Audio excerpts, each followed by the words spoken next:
Okay, so let's go over kind of what went on today.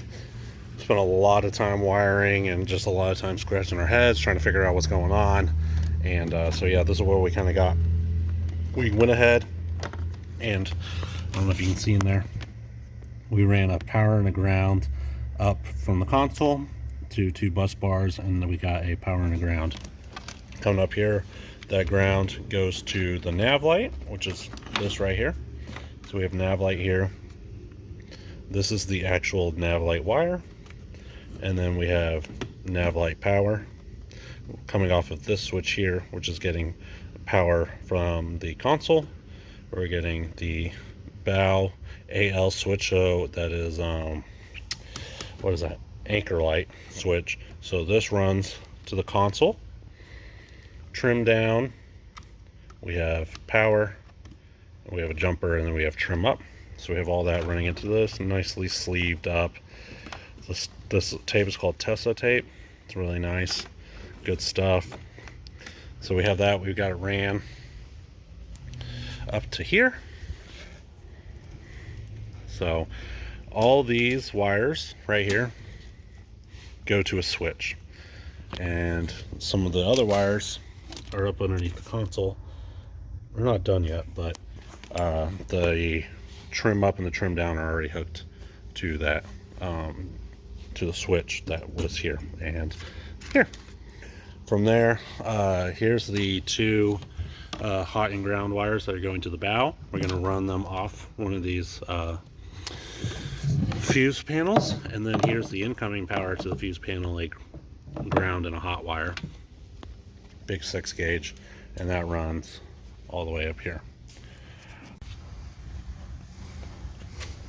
Well, good morning everybody, and Michael and I have been hard at it this morning, running more wires. I know you guys are thrilled about that, but we're getting closer. But wanted to show you this real quick and tell you a little bit about this tool.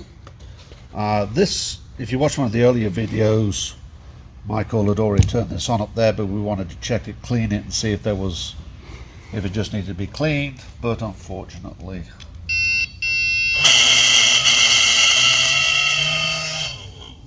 I don't think it's supposed to. Oh, that sounds better. Hey, What do you think of that? try it again.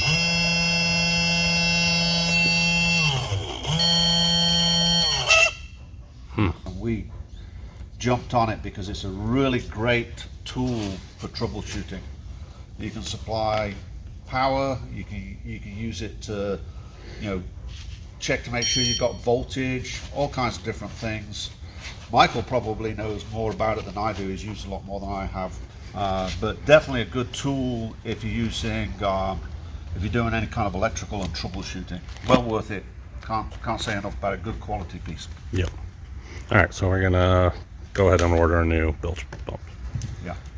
Not like it probably could work for a couple more years, but we want to do Clyde ride and get them new stuff so that it's not an issue later on. Well, it's not expensive, and when we opened this up, it looked like it had some life. But I think the worst, what it sounds to me is like the bearings are probably going out up in here. So it's just a matter of time.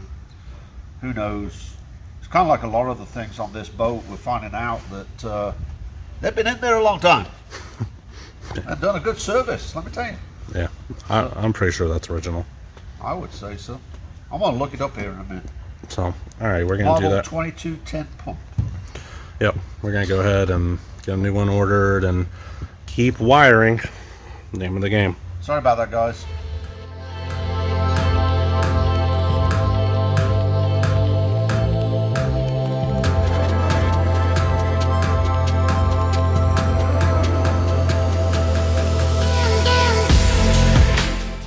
So coming up here to the switches, we had a slight problem with this switch here, and it was kind of like an intermittent problem. And so we got with the client. It's Claude. Clyde. Clyde. Sorry, Clyde. I apologise, Clyde. It's been a long day already. We got with Clyde, and we're going to replace the switches. We're going to maintain this original mounting thing. We're going to replace the switches because, quite honestly, these are as old as the boat, and some of them are not working as well as they should. So that's going to be going in here. This is all going to be straightened out with new stuff, which you'll get to see shortly. From there, we've done so much work under the dash, and I really would like to kind of maybe, if Michael, let me get my light. I don't know if many of you will remember what this looked like before. Maybe Michael can come up with a still. But we have spent a lot of time cleaning this up, and this is, believe it or not, right now in great shape. You're saying, what is this wire here for? Well, that's what we want to know. We have not tread down this wire, but we will before it's all said and done. So, you know, it might just be a spare. If it is, we will obviously plug that off and keep it. This here is going to be addressed. This is going to have a plug on it, and basically what we have here is a ground and a power, and then the switchable stuff. This is going to be redone with a really nice connector here, and then the wires. And we was talking this morning about exactly how we're going to wire the gauges. I don't think either one of us feel 100% comfortable about that right now, so we're going to leave this for a little bit and think it through. As you can see, we've been making little diagrams of everything. But we want to think about this because we want to make it nice, but at the same time it's got to be functional and it has to be serviceable. So that's one of the situations we have there. The fuel cells are over there. We did pressure check the fuel cells down there on the floor, and they pressure checked really well. It was a very low PSI. I would say probably less than 3 PSI, but we pumped them up with a bicycle pump, and we left them there for several hours, I believe, at least 3 or 4 hours, and they held pressure. On the second one, we did have a few leaks, but it was around the fitting that's going to be replaced.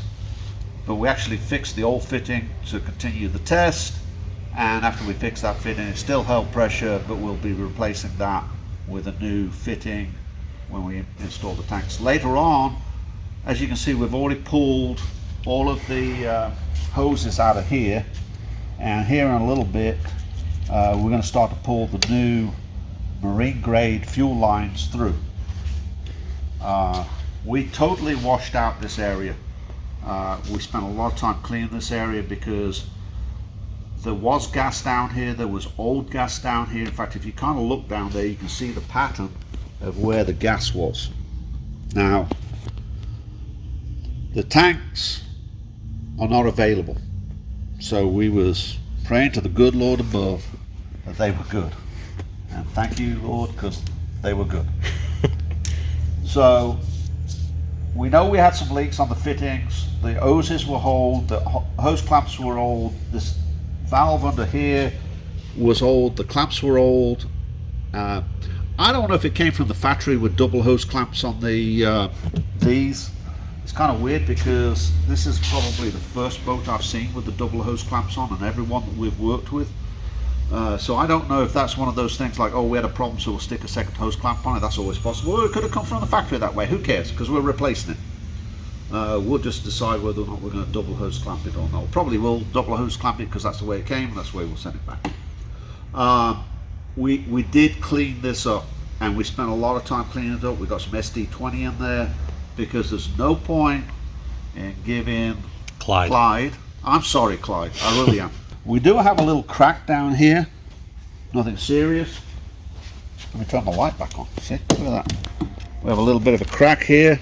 We're going to be fixing that little epoxy and what have you. It's no big deal. Sorry. Yep. So we're going to be fixing that. That's not really a big deal. And then re-put the fuel cells back in and running the hoses back up. Of course, coming back here, more wiring, new wires. Everything is in sheaths. Everything is going to have this on. Everything's going to be labeled. I even got with Michael this morning because we identify each wire, but we're actually going to go a step further on this one and identify the loom. So this will say something like live well or whatever the hell it is, blah blah blah. But we'll know this as a group is the live well, and we'll identify it up there. Just makes our life a little simpler, and if anybody else has to go through it, has to makes their life a little bit simpler as well. Obviously, we'll be removing this. We did remove additional wires that were in the boat that are unnecessary, and we will be cleaning up this area here and getting all the wires out of the way. We're intentionally leaving them long because that's some expensive stuff there, and we don't want to have 2 foot hanging off the end, but at the same time we don't want to end up being a couple of inches short. And ask us how we know that, because we've already made that mistake. And that kind of gets expensive fast, so we don't want to make that mistake. We made that mistake on our early days, and we don't like to make the same mistake twice.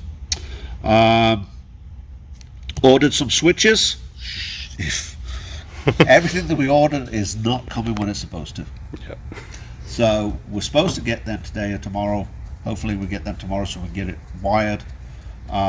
Get them wired, and then for the most part, once we get the switches, I would say the wiring is going to be pretty much done at that stage of the game. And we still obviously have to connect everything. Our runs and everything will be done, and we'll be able to sew up the box here, get everything coming in, put the box in the correct location. It's going to be just a super nice, clean installation. I'm really happy with this box. It gives us a lot of just accessibility and everything. Really wish we'd have thought about doing this on the other Ranger project, but you learn and you move forward. After that, as you can see, we've removed this top for ease of accessibility because I'm old and things kept falling on my head. So then after that, we're going to be pulling the carpet, and we're going to be replacing the carpet. And to be honest with you, after that, I'm not really sure what we have left to do. Did we fix the Trolling motor? trolling motor yet? Yes, we did. Okay, so the trolling motor was loose. We got that fixed. Michael did invest in a new camera, which is up there, so it gives us more of an overall view.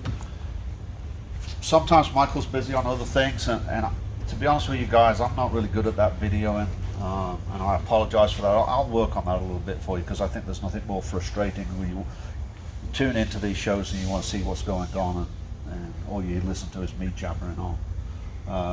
So I'll work a little harder on that, but I feel we're in good shape. I don't know how many days we've been working on this now. It's like 5, 5 6 days. But I think it's come along well. And we're just in that area of making the decisions. Like in here, it's just how do we want to do this to where it's accessible and a neat install and not a bunch of wires going everywhere. We're fortunate because we're going to be redoing the carpet, so we're going to be able to hide some of the wires behind the carpet. Everybody, oh no, you can't do that. Well, we can do it because you're going to have pigtails out here and whatever, so it's not really going to affect anything. Okay, just slowly roll. And we've been tidying up everything. I also want to give a shout out to you. You has been a tremendous help to me getting up under the dash and doing a lot of that work. So I do want to give a shout out to you. It might not appear in the video so much, but Hugh is a great young man and has really been helpful to me the past couple of days. He worked hard with me on the fuel cells and also under the dash. So need to give credit where credit's due. It's not just all about me crawling up under there. He got up there the other day and was crimping all the wires for me, which was unbelievably helpful. So that's it. I don't know when this will be coming out, but it is a warm day here in Houston. Yeah, it's so hot. But Michael and Niall's birthday is coming up on the 17th. He was born on the same day. We were both born on the same day. He thinks I forget, but I don't. But anyway, so looking forward to that. I don't think we'll be videoing that day. Nope. All right. Tomorrow is our birthdays. It's Michael's and mine's birthday. and we've always spent the day together doing something. And so tomorrow we're going to take a day off and spend the day together as we always have. It's his 30th birthday, and we've been doing it for 30 years. We missed one birthday. We missed one? Yeah, I was in Las Vegas playing hockey. No. He was in Las Vegas playing hockey. Damn, I thought I was going to be the one breaking. But anyway,